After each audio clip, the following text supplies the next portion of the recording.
como les dije, hermanos, he querido traer el tema de la fidelidad.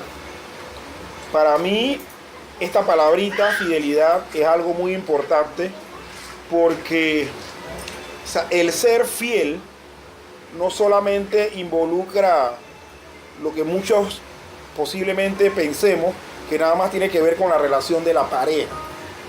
O sea, la fidelidad es un concepto tan amplio que se usa desde hace mucho tiempo atrás en la Biblia. Por ejemplo, nada más voy a mencionar algunos ejemplos. Dios trata a Israel como una mujer infiel,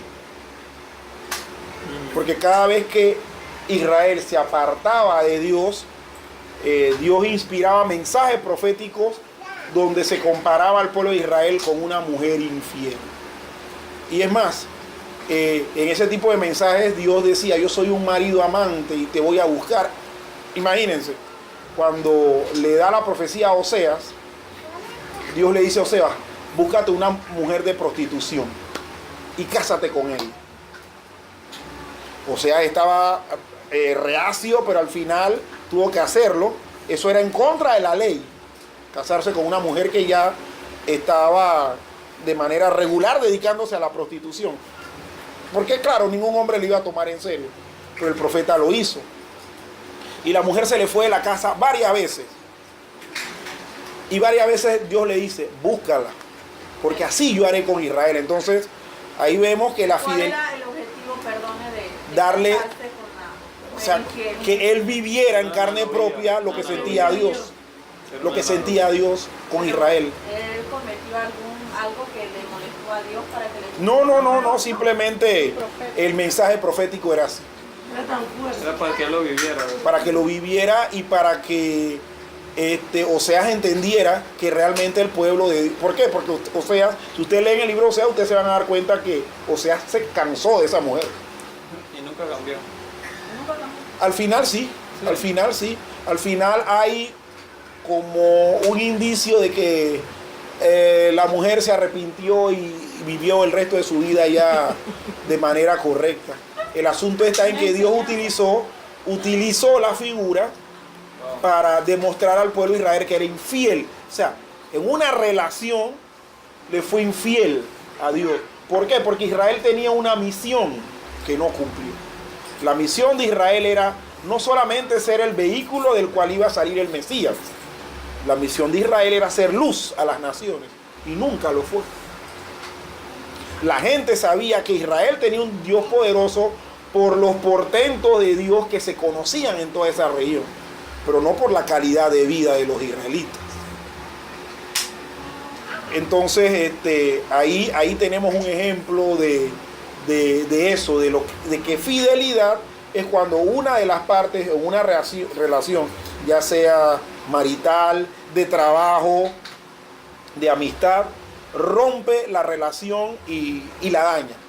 Entonces, Dios desea que nosotros en la vida cristiana seamos fieles, es decir, mantengamos la parte que nos corresponde.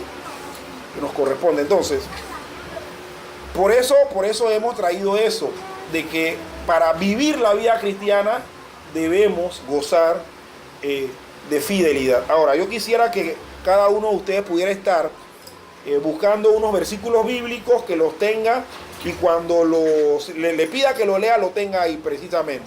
Entonces yo voy a pedirle a Gloria que esté buscando Mateo 24:45, a Jairo que esté buscando Jeremías 23:38, a Juan Proverbios 14:5, a Michelle Proverbios 11:13. Doris ya le dije. No, a Doris, tercera de Juan, versículo 5. Tercera de Juan es el libro que está antes de Apocalipsis. Tercera de Juan, versículo 5. Nuevamente Gloria. No, yo. Que yo voy a estar leyendo Segunda de Crónicas 34:12. Nuevamente Gloria, Nehemías 13:13. Nuevamente Jairo, Proverbios 27:6. Otra vez, Nehemías 13:13. Otra vez Juan, Proverbios 25:13. Y Michelle, terminando con broche de oro, Lucas 16, versículos 10 al 12. Versículos 10 al 12. La 10. O sea, yo sé La 10. La 4 y la 10. La 4 y la 10. Ajá. Así mismo. Entonces, ajá, la 4 y la 10, bien. Y Jairo creo que es la 2 y la 8. Y Juan es la 3 y la 9. ¿Sí, verdad? Bien. Entonces, vamos a ver cómo es manifestada la fidelidad que nosotros debemos darle a Dios en estas diferentes facetas. En primer lugar es dónde se manifiesta o cómo se manifiesta la fidelidad en el servicio a Dios. Así que Mateo capítulo 24, versículo 45, ¿qué nos dice?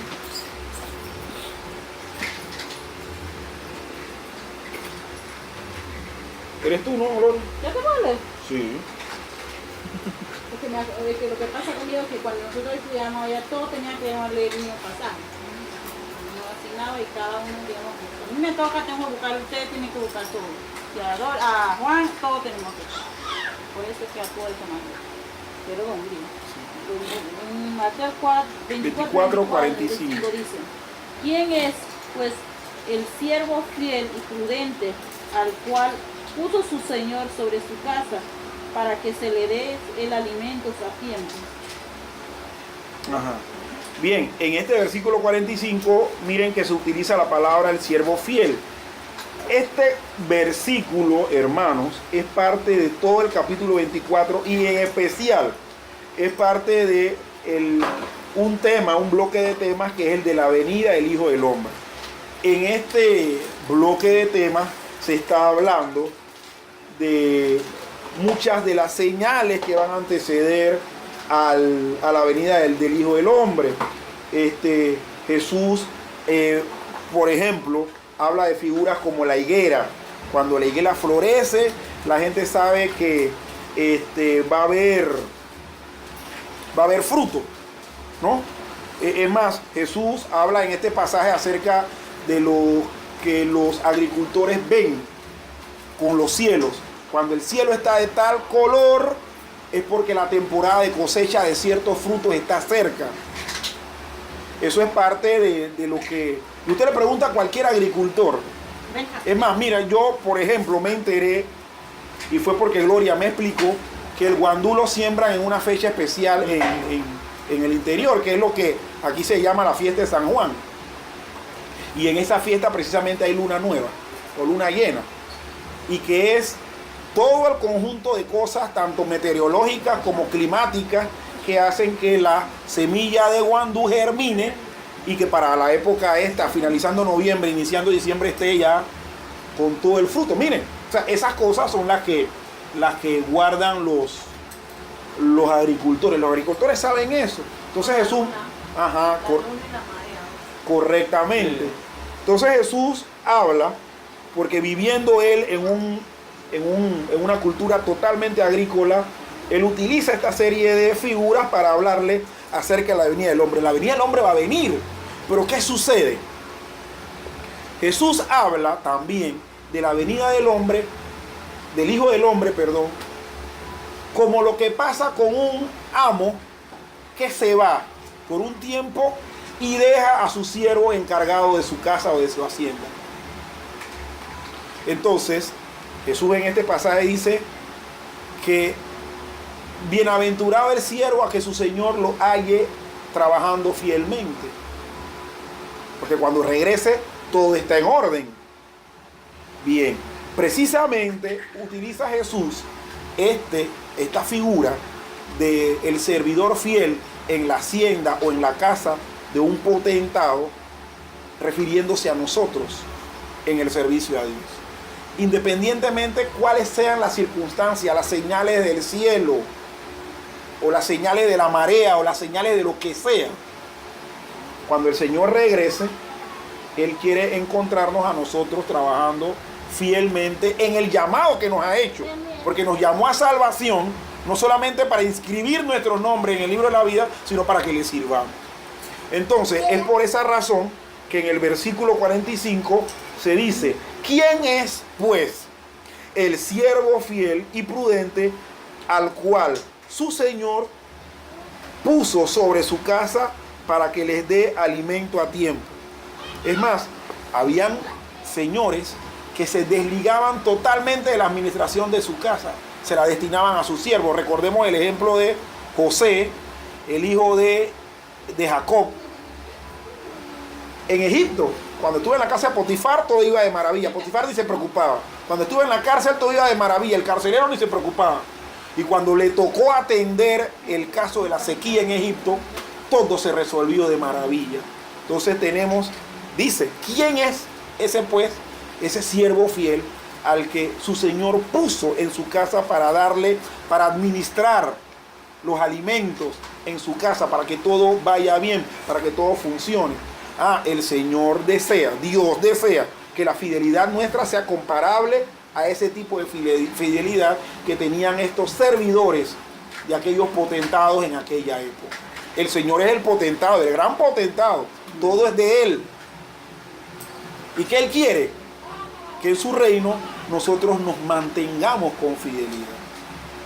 Miren, hermanos, van a haber circunstancias que van a posiblemente provocar en nosotros querer colgar los guantes como aquel boxeador que ya no sirve para nada. O van a haber momentos y circunstancias que uno va a querer decir, tú sabes qué, mejor dejo esto hasta aquí. Pero el Señor quiere que nosotros nos mantengamos fieles. ¿Y cómo denomina el Señor en su palabra aquel servidor de Dios fiel? Dice que es un siervo sabio y prudente. El que se mantiene en la vida cristiana con fidelidad tiene alcanzado sabiduría y tiene una prudencia grande. ¿Qué es lo que queremos, entre las muchas cosas, lograr con el estudio en esta noche? Que seamos eso, fieles, sabios y prudentes. Que el que nos vea diga, Jairo es un siervo fiel, Juan es un siervo fiel, Michelle es una servidora del Señor fiel, sabia y prudente, igual Doris, sabia y prudente, igual Gloria, sabia y prudente, igual de mi persona, que a pesar de que, miren, hermanos, yo puedo tener ahorita excusas, yo tengo problemas en la columna, yo tengo problemas con la presión, ¿sabe qué? Yo mejor le dejo esto a otro. Pero no, el Señor me exige que en medio de las circunstancias yo sea fiel. No puedo ser sabia y prudente. No, es que eso va de la mano, eso está casado. No puedo ser sabia y no prudente. Pero es que la prudencia es una característica de la sabiduría. Tienen que ir acompañada. Sí. Cuando una persona es imprudente es porque es muy poco sabia. Nada de sabia. O nada de sabia. Insensata. Insensata, sí. Sí. La insensatez está ligada directamente a la imprudencia. Eso es así. Es directamente proporcional. Mira, y la palabra insensato, hermanos, no crean que es una palabra suave, es una palabra fuerte. Es una palabra que en el tiempo de Jesús se utilizaba para ofender a la gente. Era peor que estúpido. O sea, te decían que eras escaso de cerebro. Ajá. No tienes sensatez, insensato. Entonces, ¿qué Dios quiere, hermano? Que así como el siervo fiel sirve a su Señor independientemente que Él esté presente o no, visiblemente, que nosotros sirvamos al Señor y que lo esperemos cuando Él regrese de manera también fiel. ¿Qué otra manera de demostrar la fidelidad a Dios tenemos nosotros? Bien, está en declarar la palabra de Dios. Antes de que se lea ese pasaje, yo quiero nada más aclarar que aquí la palabra declarar está utilizada de manera correcta, que no nos vayamos a la triste forma de uso que tienen algunos apóstatas, algunos herejes con referencia a la palabra declarar. La palabra declarar significa eso mismo, proclamar, decir, hablar, o sea, dar una declaración, hablar de algo. Entonces, Y mami, ya te voy a dar agua. Ya habiendo aclarado ese punto, la fidelidad es manifestada en declarar la palabra de Dios. ¿Qué dice Jeremías 23:38? Jeremías es uno de los profetas mayores, denominado por muchos el profeta llorón. Jeremías recibió cada profecía en medio de lágrimas. Y cada vez que la decía lloraba, porque estaba triste por la situación de Israel. Jeremías predica su mensaje en medio de la deportación a Babilonia. Es más, por predicar este mensaje en Judea lo encarcelaron y lo metieron en un pozo, en una cisterna vacía. Esa era su cárcel, porque decían que él estaba hablando, y perdonen la expresión, decían que estaban hablando bullshit. Y no le querían creer y lo despreciaron. Y la reacción de Jeremías, ¿cuál fue? Llorar, lamentarse. Sí, bien, a ver, ¿qué dice Jairo? Jeremías 23:38. Mas si dijereis profecía de Jehová, por eso Jehová dice así, porque me dijisteis esta palabra profecía de Jehová, habiendo yo enviado a deciros, no digáis profecía de Jehová. Sí. Dice, así dirás al profeta, ¿qué te respondió Jehová y qué te habló Jehová? Mas si dijereis profecía de Jehová, por eso Jehová dice así, ¿por qué dijisteis esta palabra, profecía de Jehová, habiendo yo enviado a decirte, no digáis profecía de Jehová? Miren, esto que dice Jeremías aquí es parte de lo que se le llama una controversia de Dios con su pueblo. Y sobre todo, cuando Dios declara su argumento en contra del pueblo, le dice al pueblo que ellos creyeron a los falsos profetas. Habían profetas, entre comillas, que le decían al pueblo que Jeremías estaba mintiendo, cuando Jeremías estaba diciendo totalmente la verdad. Entonces, por esa razón, que aquí vemos que dice, ¿por qué dijisteis? Dice, mas si dijereis profecía de Jehová, por eso Jehová dice así, ¿por qué dijisteis esta palabra? Profecía de Jehová, habiendo yo enviado a decirte, no digáis profecía de Jehová. El Señor estaba diciendo a los falsos profetas, lo que ustedes están diciendo no es palabra mía. Mas sin embargo, ellos le decían al pueblo que tenían palabra de Jehová. ¿Cómo se aplica eso a nosotros? Nosotros tenemos que decir justamente lo que la Biblia dice. No añadirle ni quitarle. Ustedes van a ver dentro del movimiento cristiano algunos que andan siempre diciendo, el Señor me dijo tal cosa, que es cosa totalmente ajena a la Biblia, porque ni siquiera hay referencia de eso en la Biblia, y al final se delata que no lo dijo Dios porque nunca ocurrió. Entonces, hermanos, nosotros ¿cómo vamos a demostrar o a manifestar la fidelidad a Dios? Hablando precisamente lo que Dios dice. Nosotros tenemos la palabra profética más segura, a la cual hacemos bien en estar atentos. ¿Cuál es esto? La Biblia. Si alguien requiere que se le dé una exhortación, basemos nuestra exhortación en la Biblia. Si alguien requiere alguna otra cosa, alguna respuesta, que nuestra respuesta sea bíblica. Hermanos, no seamos como los falsos profetas del tiempo de Jeremías, que lo contradecían y lo hacían quedar a él como mentiroso, cuando los mentirosos eran otros. Si vamos a ser fieles al Señor, declaremos la palabra de Dios tal cual es. Si queremos declarar la palabra de Dios tal cual es, estudiémosla. Y si queremos estudiarla bien, utilicemos metodología correcta de estudio bíblico. Ok. Continuamos. Eso es otra de las cosas que queremos. Que al finalizar este estudio, nosotros seamos y hagamos un compromiso con Dios de ser bíblicos. Centrarnos en la Biblia. Ok. ¿En qué otra manera se manifiesta la fidelidad a Dios? En testimoniar, en dar testimonio. ¿Qué dice Proverbios 14:5? Proverbios 14:5. El testigo verdadero no mentirá, mas el testigo falso hablará mentira. Eso está más que claro. Ahora guarde. El testigo verdadero no mentirá. ¿Y qué más dice Juan? Y el testigo falso hablará mentira. El testigo falso hablará mentira. Estos son proverbios antitéticos, le dicen así. ¿Por qué? Porque a medida que se va desarrollando, ellos hacen contraste de ideas, hacen una antítesis. Dos ideas contrarias, pero que cuando se usan el contraste declaran una verdad.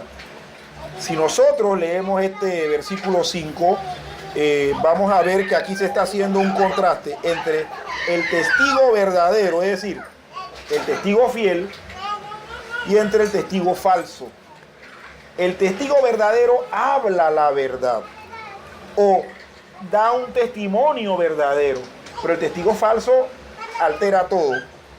Yo una vez tuve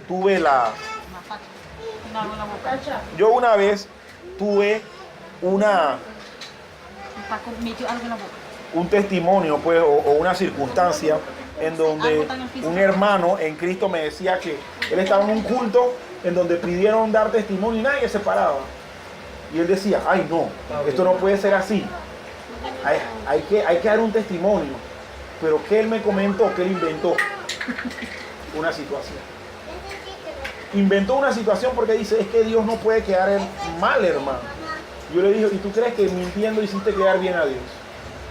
Dijiste algo que nunca ocurrió. Inventó un testimonio. Sí. ¿Tú crees que tú eres más fiel a Dios y que Dios te va a dar una palmadita en la espalda por haber inventado algo? Y la persona se me quedó mirando. Yo le dije, mira, ahí acabas de... En verdad que la derramaste. La derramaste. Si usted no tiene nada que decir, no lo diga. ¿Por qué? Porque como dice ese pasaje, el testigo verdadero no miente. El testigo falso habla mentiras, inventa cosas con cualquier justificación, no para hacer quedar a Dios según él. Pero Dios no necesita de nuestra ayuda. Miren, Dios va a seguir siempre siendo Dios, va a seguir siendo siempre veraz, y nosotros no tenemos que estarlo ayudando. Al fin y al cabo, Él, espero que no, pero al fin y al cabo yo creo que Él va a recibir su respectiva amonestación de parte de Dios por eso. Hermanos, si vamos a dar un testimonio, una acción de gracia, digamos la verdad, no exageremos la nota ni hagamos...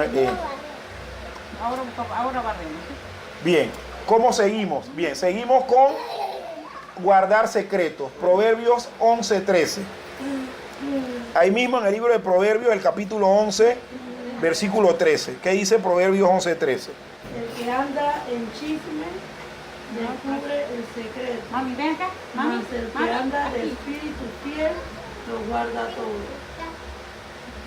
Oiga, mire que aquí se utiliza precisamente la palabra chisme. Palabra vieja. Nosotros, palabra viejísima. Nosotros aquí en Panamá utilizamos una muy, muy propia, el bochinche. Pero ¿qué dice esto? Que el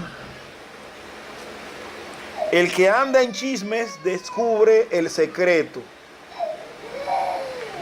mas el de espíritu fiel lo guarda todo. Miren, usted sabe cuántas vidas se han destruido por personas que han confiado algo a alguien y esa persona termina diciéndoselo a otros. Y muchos en el ámbito cristiano No te lo diga. lo dicen, oye, te lo estoy diciendo para que ores, ¿oíste? No te lo diga nada. Pero tú sabes que fulanito tiene sida. Pero ora por él, mejor. Pero, o sea, ya le dijiste, ya lo desprestigiaste, ya pusiste en la mente de la otra persona No se lo diga a nadie. una idea, pero tú no, oíste, tú no se lo digas a nadie. O sea, él sí se lo pudo decir, pero tú no, por favor. Entonces, la persona que contó un secreto, una circunstancia muy íntima al final termina destruida. Porque tarde o temprano le llega que el rumor salió de la discreción que debió ser guardada. Entonces, ¿cómo demostramos nosotros fidelidad a Dios en nuestro servicio cristiano? Hermanos, muchas veces nosotros vamos a ser consultados para consejos. Muchas veces van a haber personas que van a querer confiar intimidades. Si vamos a ser fieles, dice la Biblia que vamos a guardar el secreto. Si vamos a ser infieles, ¿qué es lo que dice? Que vamos a andar en chismes, en bochinches. Hermanos, parte de nuestra legitimidad como ministros de Dios va a ser lo discreto que seamos cuando atendamos a otras personas que necesitan nuestra ayuda. Van a haber siempre personas acercándose a nosotros. Créalo, créalo. Van a haber personas que van a ver en mí, en César Tuñón, un imperfecto hombre, una piedra de socorro para no seguir siendo arrastrado por el río. Hay personas que van a ver eso en Jairo, van a ver eso en Juan, en Doris, en Gloria, en Michelle. Entonces procuremos, teniendo en mente de que Dios desea fidelidad, que debemos entonces guardar el secreto. Yo tenía ese problema antes, de que a mí me contaban algo y al rato o a la semana siguiente lo sabía la iglesia. Qué feo. Y que te digan bochinchoso. Entonces, hermanos, si vamos a medir nuestra fidelidad a Dios, utilicemos también este parámetro, guardar los secretos de otros, lo que nos ha confiado. Mira, hay cosas que la gente cuenta que otro no tiene por qué saberlo. Si se lo confío a usted es porque esa persona lo tiene a usted en una posición de confianza. Digo, y además de Dios, ¿no? Que lo sabe todo. Pero no afrentemos a esa persona posteriormente y no desagrademos a Dios con esta conducta. ¿Qué otro aspecto se manifiesta la fidelidad a Dios? En ayudar a otros. ¿Qué dice Tercera de Juan, versículo 5?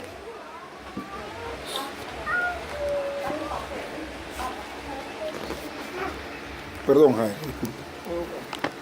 Tercera de Juan, versículo 5. Amado, fielmente te conduces cuando prestas algún servicio a los hermanos, especialmente a los desconocidos. Bien. Vos, los cuales han dado ante la iglesia testimonio de tu amor, y harás bien encaminarlos como es digno de su servicio a Dios para que continúen su viaje. Muy bien, miren, esta tercera carta del apóstol San Juan, y quiero nada más decir, este mismo Juan es el discípulo amado del Señor, el que escribió el Evangelio. Él posteriormente escribe 3 cartas más, primera, segunda y tercera de Juan. Él dedica y dirige esta carta a un pastor o un anciano, como dice la traducción Reina Valera, llamado Gallo. Gallo con Y, no con doble L. Este Gallo, por lo que Juan declara, era un hombre excepcional. O sea, tenía virtudes, el hombre estaba adornado de virtudes. Era un buen siervo de Dios, era un buen pastor y obviamente era un hombre fiel. Entonces, cuando llegamos al versículo 5, vemos que aún en nuestra Biblia el título que tiene antes del versículo 5 es elogio. ¿Pero de qué? De la hospitalidad de Gallo. Gallo era un hombre hospitalario. Por esa razón,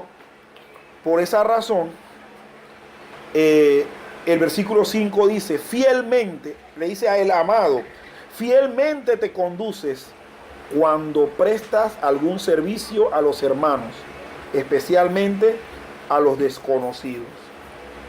cuando llegaba al entorno de la iglesia, y acordémonos, la iglesia no se reunían en edificios, se reunían en las casas, y muchas veces de manera turnada. Pero dice, prestas un servicio fiel a los hermanos y especialmente a los que no conoces. En ese tiempo, y Pablo era uno de aquellos que hacía eso, siempre mandaba a fulanito y lo refería. De parte mía va fulano, y eso lo refleja en sus cartas. Bueno, con Gallo hacían lo mismo. A lo mejor recibió emisarios de parte de Pablo, de parte de los otros apóstoles, y quizás a muchos de ellos no los conocí. Pero dice que los recibía de manera fiel, los recibía de manera espléndida y los atendía a la mil maravillas. La hospitalidad, hermanos, es algo que así como Gallo, en Gallo representó ser considerado una persona de servicio fiel, también tiene que ser en nuestra vida algo similar. Nosotros seamos hospitalarios, hermanos. Es más, ahora les quiero decir al final algo respecto a Roberto para ver cómo lo podemos ayudar. Pero la fidelidad a Dios, nosotros la manifestamos ayudando a otros. Sea la circunstancia que tenga, si está a nuestro alcance, nosotros podemos ayudarlo, hagámoslo, hermanos. Porque la Biblia dice que el que no provee para los suyos, y mayormente para los de la familia de la fe, miren lo que dice la Biblia, es peor que un incrédulo y ha negado la fe. O sea que para Dios es importante que nosotros seamos solidarios, hospitalarios y ayudemos a los demás. Y eso es una señal de la manifestación de la fidelidad que tenemos a Dios. Amén. Seguidamente, ¿qué otra manera podemos nosotros manifestar eso? Haciendo obras, en hacer obras. ¿Qué dice Segunda de Crónicas, capítulo 34, 12? No es Nehemías. Era Doris, ¿verdad? No, la hermana Gloria. Ay, sí, yo tengo será de... Entonces, segundo, perdón. Pensé Crónicas.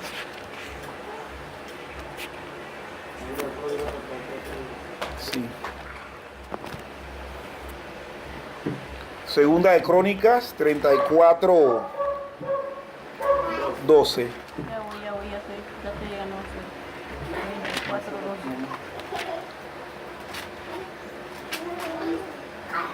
Yo creo que a mí me tocaba, a ti te tocaba Nehemías 13:13, es cierto. Tú vas ya, ¿no? Dale. 4:12 dice, y este hombre procedía con fidelidad en la obra, y era su mayordomo Yahab y Adías, levista de los hijos de Merari, y Zacarías y Mesulán de los hijos de Coat, para que activase la obra, y de los levitas todos los entendidos e instrumentos de música.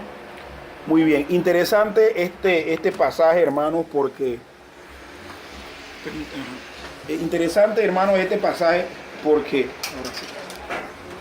porque miren que estamos leyendo el segundo libro de Crónicas.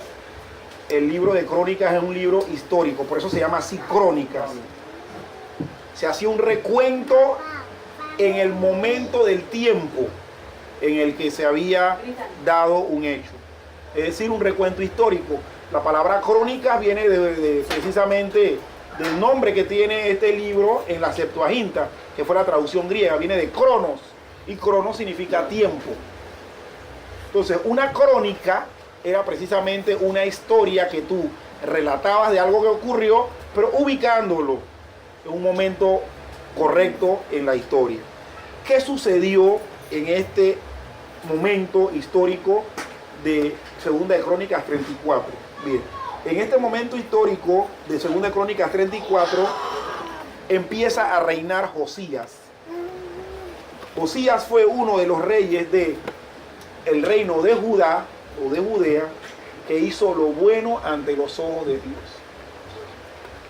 Y él era hijo de un rey que había hecho lo malo ante los ojos de Dios, que es lo que una vez un pastor nos compartía. A veces padres malos crían hijos buenos. y padres buenos crían hijos malos. Sí. Pero bueno, en el caso de Josías, él tuvo un mal padre, idólatra, perverso. Pero resulta ser que su hijo Josías no absorbió nada de la maldad de su padre. ¿Qué otra cosa hace Josías? Josías empieza una reforma. ¿Y en qué consistía la reforma de Josías? Derribar todos los ídolos que habían en los lugares altos y dentro del templo. El papá de él fue uno de los que permitió que se construyeran imágenes de Acera y de Astarté dentro del templo. O sea, un total sacrilegio. Y no solamente habían los ídolos, a esos ídolos se les sacrificaban de manera cruenta, se sacrificaban animales y cuidado que también seres humanos. Entonces, la reforma de Josías consistía en devolver el corazón del pueblo a Dios. Empezó derribando todos los monumentos de ídolos. Eso consistía en demolerlos y luego las ruinas, quemarlas, prenderlas, como símbolo de purificación. Pero otra cosa curiosa ocurre durante la reforma.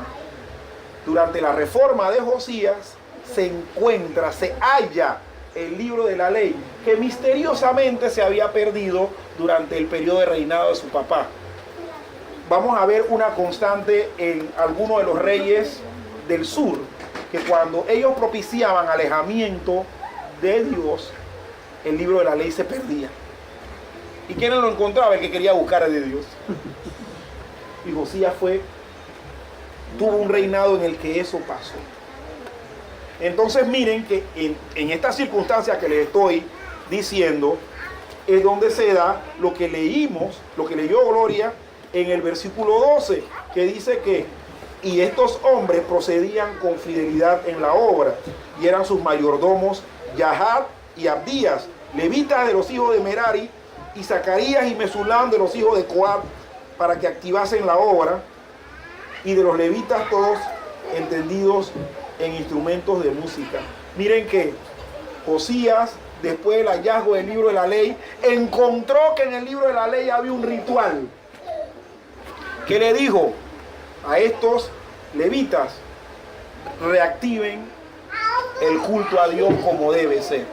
Ya habiendo derribado todas las imágenes, habiendo purificado el pueblo y el templo, entonces el libro de la ley dice que esto debe hacerse así, así, así, háganlo así.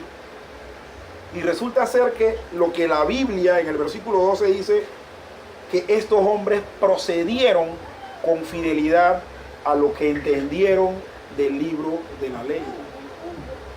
Hermanos, es importante para nosotros que para ser fieles a Dios, o para demostrar que nuestra obediencia es fiel a Dios, eso sea sacado de la Biblia. Para ellos la Biblia en ese momento era el libro de la ley. Para nosotros es todo el compendio posterior que se recopiló. Pero igualmente, hermanos, no puede venir ninguna reforma a nuestras vidas, no puede venir ningún reinicio, sí, y no puede tampoco haber ningún atisbo de fidelidad si no vamos a la palabra de Dios, y de esa palabra de Dios generamos esa reforma y ese reinicio en nuestra vida. Se los digo, hermanos, porque es así. La palabra de Dios es nuestra guía. Y precisamente la palabra de Dios tiene que contundentemente golpear tu corazón para que las cosas cambien. Entonces, otra de las cosas que queremos lograr al final de este estudio, hermanos, es que cuando hagamos la obra de Dios, la reconstrucción del ritual, del culto a Dios, del caminar con Dios, sea precisamente porque lo hallamos en el libro de la ley, del que no debemos apartarnos ni de día ni de noche. Amén. Bien, seguidamente, y eso lo voy a leer yo, habla de las posiciones de confianza. Yo había mencionado esto anteriormente, pero ¿qué dice Nehemías capítulo 13, versículo 13? Nehemías es un libro posterior a Crónicas y está después de de Esdras. Nehemías 13. Miren lo que dice la palabra de Dios. La palabra de Dios nos dice que y puse por mayordomos de ellos al sacerdote Selemías y al escriba Sadoc, y de los levitas a Pedaías, y al servicio de ellos a Anán, hijo de Zacur, hijo de Matanías, porque eran tenidos por fieles, y ellos tenían que repartir a sus hermanos. Bien, este versículo también está enmarcado en medio de unas reformas que hizo Nehemías.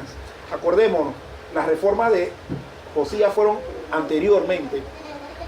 Y si ustedes leen el libro de Jeremías también, misteriosamente apareció el libro de la ley también. Ellos venían regresando de Babilonia en esta situación. Habían estado 70 años. Los que fueron llevados cautivos, los padres allá murieron. Los que regresan después de 70 años son los hijos y nietos de esa gente.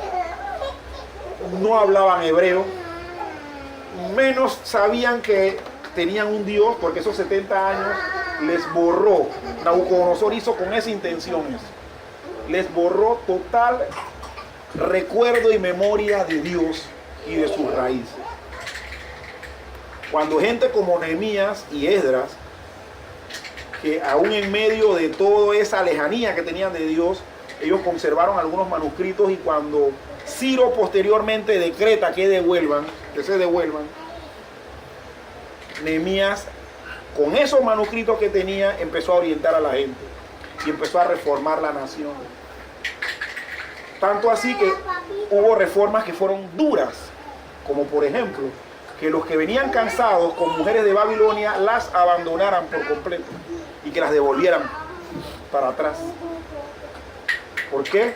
Porque Nehemías no quería refundar una nación con mestizos, con gente que iban a traer pensamientos y sistemas idólatras.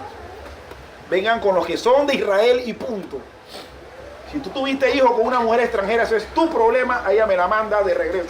Fue drástico, fue duro, porque el mismo libro de Nehemías dice que los pobres hombres se despidieron con lágrimas de sus mujeres. Pero si querían reconstruir una nación tal como Dios la quería, tenía que haber esa pureza hasta racial. Ahora bien, lo que nos estamos aquí refiriendo es a que estos que eran tenidos por fieles eran gente que tenía que repartir algunos insumos que se le había dado a Nehemías. Recordemos, Nehemías era funcionario del rey, y cuando él pidió poder regresar, el rey le da no solo materiales, sino que le da dinero. No sé si en monedas de oro o de plata, pero le da. Ajá. Y, ¿cómo le dice? ¿Cómo le digo? Perdón. Dice que Nehemías depositó esa confianza de repartir a otros. Y el mismo versículo dice que ellos eran tenidos por fieles, es decir, tenían buena fama. Miren, hermanos, la fidelidad provoca posiciones de confianza de los demás. Si usted es fiel a Dios y se mantiene fiel, los que lo observan a usted sirviendo al Señor van a tener una buena opinión de usted y siempre van a decir, fulanito de tal, ¿qué va, hermano? Ese es un monstruo. Ese es un gentleman. Eso es un servidor de Dios. Eso es un hermano en verdad de la fe. Así que, hermanos, este tema es importante, sí, y estamos viendo que la Biblia nos muestra ejemplos de eso.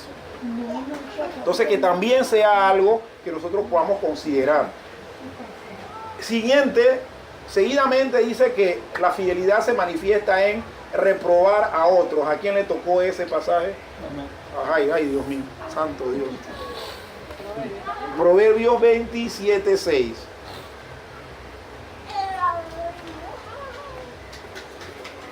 Proverbios. Bien, Proverbios está después de Salmo. ¿Ya? Dale, hermano.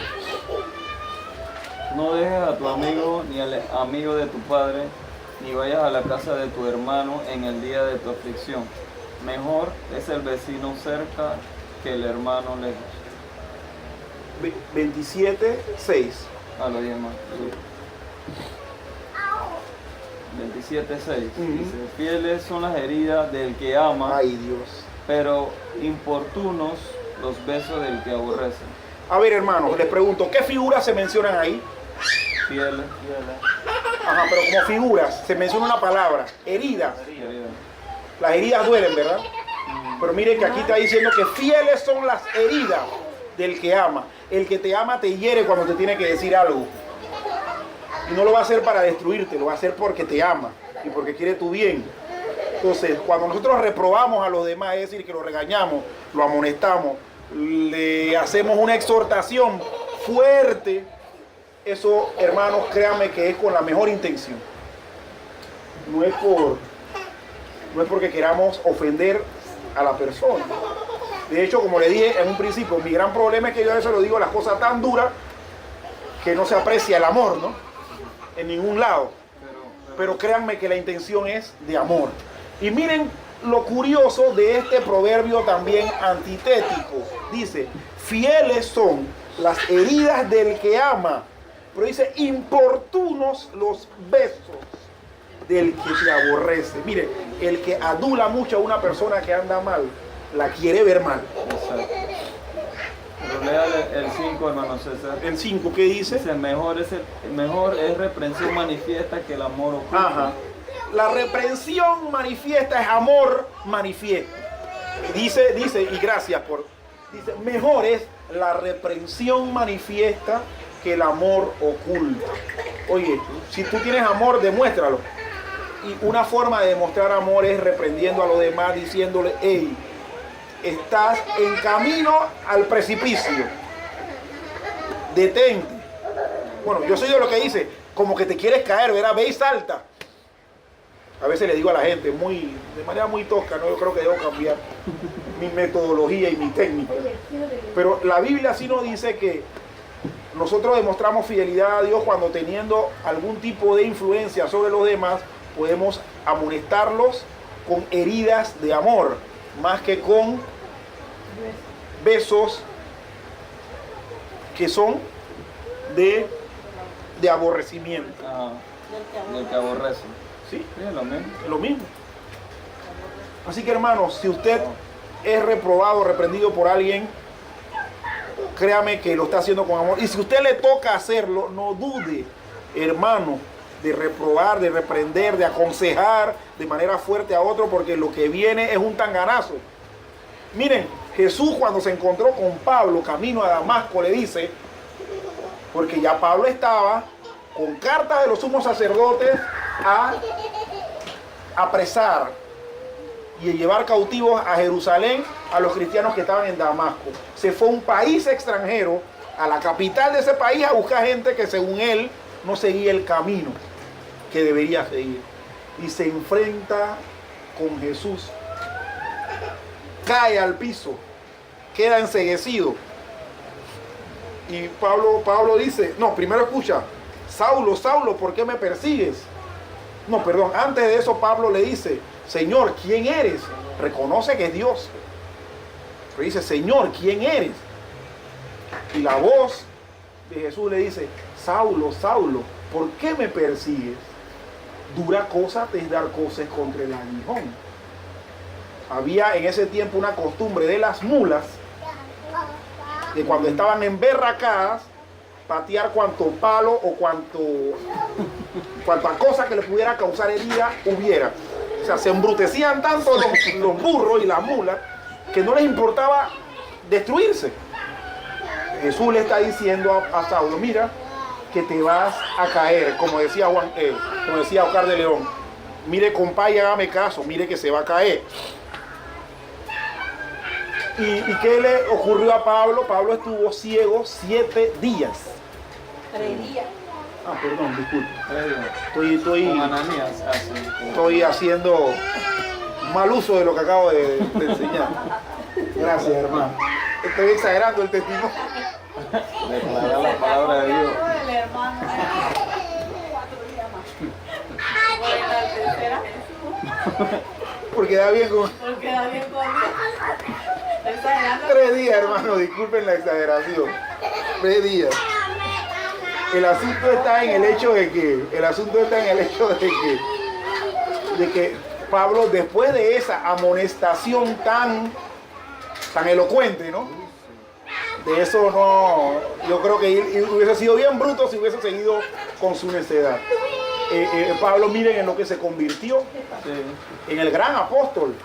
Oiga, la reprobación tiene ese fin de hacer que el que es amonestado, reprobado, cambie su camino y evite el golpe. Otro proverbio dice: el sabio ve el mal y se aparta, mas el necio pasa y recibe el daño. Ahí mismo es. Ajá. Ahí mismo en ese capítulo, ¿verdad? Entonces, hermanos, fidelidad a Dios se manifiesta cuando somos reprobados o cuando estamos reprobando a otros. Bien. ¿De qué otra manera? Que es la novena ya, la penúltima, en relatar mensajes. ¿Qué dice ahí mismo en el libro de Proverbios, capítulo 25? 13, sí. Como frío de nieve en tiempo de la siega, así es el mensajero fiel a los que envía, pues el alma de su Señor la refrigeria. Bien, mire, para nosotros esto se entiende si de repente utilizamos más la figura de la lluvia. En climas tropicales como el nuestro, en un día así, de esos tórridos calientes, que el calor marea, ¿qué es lo que hace una lluvia intensa y larga? Refresca el ambiente. Refresca el ambiente. Bueno, esa era la función de las nevadas en algunos momentos referente a las cosechas, ¿no?